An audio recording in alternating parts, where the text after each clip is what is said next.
નમસ્કાર, આપ જોઈ રહ્યા છો spark today news. Shri Santram મંદિર પાદરાના નવનિર્મિત શિખર મહોત્સવના ઉપલક્ષમાં પાદરા સંતરામ મંદિરના મહંત શ્રી મોહનદાસજી મહારાજના સાનિધ્યમાં પાદરા સંતરામ મંદિરના રજત મહોત્સવ નિમિત્તે છેલ્લા 15 દિવસથી વિવિધ સેવાકીય કાર્યો સાથે ધાર્મિક કાર્યક્રમો તેમજ રજત મહોત્સવના ઉપલક્ષમાં ભવ્ય શોભાયાત્રા તેમજ વિવિધ ધાર્મિક કાર્યક્રમોનું છેલ્લા 15 દિવસથી ભવ્ય આયોજન કરવામાં આવ્યું હતું। ત્યારે વર્ષોની પરંપરાગત રામનવમીના શુભ દિને વાર્ષિકોત્સવ નિમિત્તે સાકર વર્ષા યોજવામાં આવતી હોય છે।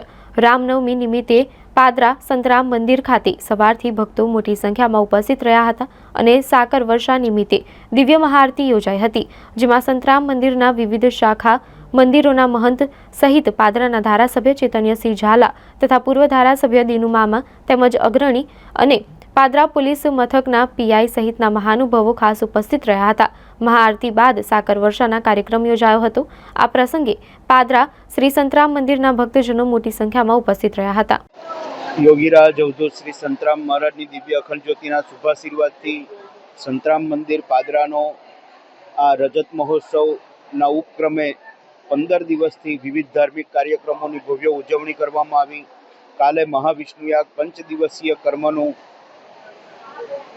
પૂર્ણાહુતિ થઈ અને આજે સંતરામ મહારાજનો અને રાઘવ મુનિ મહારાજનો સમાધિ દિવસ એટલે આપણે સંતરામ મંદિર પાદરાની સાકર વર્ષાનો ઉત્સવ પણ ભાવ ધામધૂમથી અને ભજન મંડળ અને દરેક ભક્તોના સહવાસથી કરવામાં આવશે।